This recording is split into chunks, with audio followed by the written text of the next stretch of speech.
Menschen, die Opfer von Manipulation sind, haben oft Schwierigkeiten zu erkennen, dass sie missbraucht werden. Möglicherweise stellen sie das Verhalten der missbrauchenden Person nicht in Frage, weil diese eine Autoritätsposition hat oder weil sie sich von ihr abhängig sind. Anbei paar Signale, die dir zeigen könnten, ob du manipuliert wirst. Erstens, immer wenn du dieser Person begegnest, werden Angst und andere Emotionen wie Scham und Schuld in dir getriggert. Zweitens, du zweifelst an dir und du bist auch sehr unsicher. Es sind Gedanken wie ich kann es nicht, ich bin schlecht, was soll ich tun und so weiter. Das dritte Signal wäre, dass du dich zurückziehst, weil du einen Konflikt vermeiden möchtest. Viertens, du fühlst dich depressiv. Fünftens, du findest es schwierig, einfache Entscheidungen zu treffen.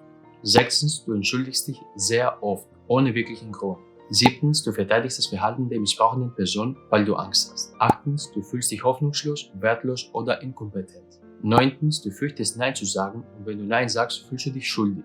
Anbei 8 Manipulationsmethoden, damit du erkennen kannst, wie du manipuliert wirst. Die erste Methode ist das Widersprechen. Dies beschreibt eine Person, die die Erinnerung einer anderen Person in Frage stellt. Sie kann Dinge sagen, wie du erinnerst dich nie genau an die Dinge und es kann doch nicht so sein, du hast es anders verstanden. Die zweite Methode ist die Zurückhaltung. Wenn sich jemand zurückhält, weigert er sich, auf ein Gespräch einzulassen. Jemand, der sich so verhält, kann so tun, als würde jemanden nicht verstehen. Sie können zum Beispiel sagen, ich weiß nicht, wovon du sprichst, oder du versuchst mich nur zu verwehren. Die nächste Methode ist die Trivialisierung. Dies geschieht, wenn eine Person die Gefühle der anderen Person herabschätzt oder missachtet. Sie beschuldigt sie zu sensibel zu sein oder überreagiert zu haben, obwohl sie berechtigte Sorgen und Gefühle hat. Die nächste Methode wäre die Verleugnung. Bei der Verleugnung gibt eine Person vor, Ereignisse oder deren Ablauf vergessen zu haben. Sie leugnen etwas gesagt oder getan zu haben und oft beschuldigen dich sogar, dass alles nur in deiner Fantasie entstanden ist. Die nächste Technik ist die Ablenkung.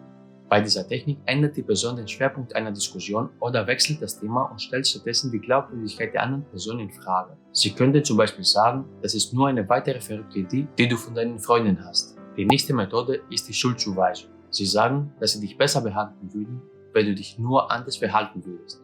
Sie übernehmen keine Verantwortung, sie haben keine Fehler gemacht, sondern es liegt an dir. Ihr Ziel ist es, die Wahrheit zu verdrehen. Die nächste Methode ist die Schmeichelei.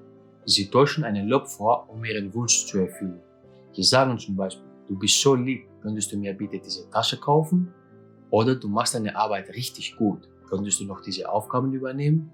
Und die letzte Methode ist die Stereotypisierung. Eine Person, die diese Manipulationstechnik anwendet, kann absichtlich negative Stereotype über das Geschlecht, die Sexualität, die Nationalität oder das Alter einer Person verwenden, um diese zu manipulieren. Wie sollte man also in solchen Situationen reagieren? Das Sammeln von Beweisen kann eine Person daran erinnern, dass sie sich nicht alles nur einbildet.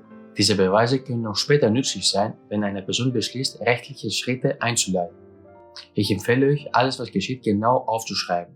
Dies ermöglicht es, die Ereignisse zu verfolgen, einschließlich Datum, Uhrzeit und Details des Geschehens. Gespräche mit einem vertrauenswürdigen Familienmitglied, Freund oder Berater kann einer Person helfen, eine Außenperspektive auf die Situation zu gewinnen und eine externe zusätzliche Aufzeichnung von Informationen zu erstellen. Du könntest auch Sprachnotizen aufbewahren. Die Verwendung eines Handys oder Geräts zur Beschreibung von Ereignissen ist eine schnelle Möglichkeit für jemanden, etwas, das gerade passiert ist, in seinen eigenen Worten festzuhalten. Informiere dich immer über die Gesetze des jeweiligen Landes, bevor du Aufnahmen vor Gericht verwendest. Mach es gut, bis zum nächsten Mal.